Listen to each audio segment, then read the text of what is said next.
নবম জাতীয় বেতন স্কেলের আওতায় সরকারি কর্মচারীদের নতুন বেতন কাঠামো বাস্তবায়নের লক্ষ্যে প্রয়োজনীয় প্রস্তুতি সম্পন্ন করতে চলেছে সরকার। ইতিমধ্যে অর্থ বিভাগ বাজেটে প্রয়োজনীয় অর্থ বরাদ্দের প্রস্তুতি সম্পন্ন করেছে। প্রধানমন্ত্রী আগামী 1 জুলাই থেকে নতুন বেতন কাঠামো বাস্তবায়ন শুরুর আদেশ দিয়েছেন। তবে এই বেতন কাঠামো 3 ধাপে বাস্তবায়নের নীতিগত সিদ্ধান্ত হয়েছে।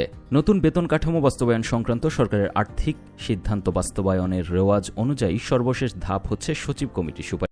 সাধারণত সচিব কমিটির সুপারিশের ভিত্তিতে কাঠামোগতভাবে বাস্তবায়ন করা হয়। গতকাল ছিল বাজেটের আগে সচিব কমিটির সম্ভাব্য শেষ সভা। বৃহস্পতিবার 21 মে সকাল 11টায় সচিবালয়ে এই বৈঠক শুরু হয়ে দুপুর পর্যন্ত চলেছে।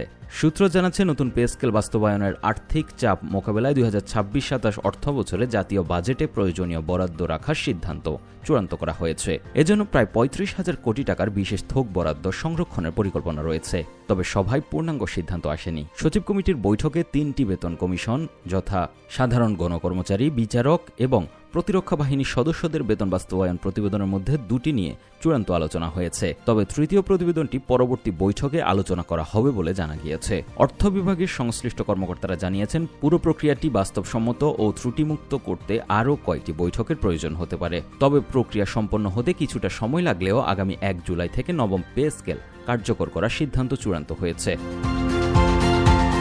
কথা ছিল, সচিব কমিটির বৈঠকে সুপারিশ চূড়ান্ত হওয়ার পর তা প্রধানমন্ত্রীর কার্যালয়ে পাঠানো হবে। প্রধানমন্ত্রী অনুমোদন দিলে অর্থ মন্ত্রণালয় প্রজ্ঞাপন জারি করবেন। এরপরই নবম জাতীয় পে স্কেল বাস্তবায়ন শুরু হবে। সেই লক্ষ্যে গতকাল সচিব কমিটির সভা হয়েছে, কিন্তু সভায় পূর্ণাঙ্গ সুপারিশ করা সম্ভব হয়নি বলে নাম প্রকাশে অনিচ্ছুক সূত্র জানিয়েছে। সুপারিশ চূড়ান্ত করে তা প্রধানমন্ত্রীর কার্যালয়ে পাঠানোর জন্য হয়তো আরও 1টি বা 2টি সভা করার প্রয়োজন রয়েছে বলে জানা গিয়েছে। সূত্র আরও জানায়, আইনি ও প্রশাসনিক প্রক্রিয়া সম্পন্ন হতে আরও কয়েক মাস সময় লাগতে পারে। সে কারণে আগস্ট বা সেপ্টেম্বর মাসে পূর্ণাঙ্গ গেজেট প্রকাশিত হলেও সরকারি কর্মচারীরা 1 জুলাই থেকে বকেয়া সহ নতুন স্কেলে সুবিধা পাবেন। উল্লেখ্য, নতুন পে স্কেলে সরকারি চাকরির বিদ্যমান 20টি গ্রেড বহাল রাখার সুপারিশ করা হয়েছে। এতে সর্বনিম্ন গ্রেডের মূল বেতন 8,250 টাকা থেকে বাড়িয়ে 20,000 টাকা করার প্রস্তাব করা হয়েছে। অন্যদিকে সর্বোচ্চ গ্রেডের মূল বেতন 78,000 টাকা থেকে বাড়িয়ে 1,60,000 টাকা করার সুপারিশ করা হয়েছে। জানা গেছে, বৈশ্বিক অর্থনৈতিক চাপ ও অভ্যন্তরীণ আর্থিক পরিস্থিতি বিবেচনায় নবম পে স্কেল 3 ধাপে বাস্তবায়নের পরিকল্পনা নেওয়া হয়েছে।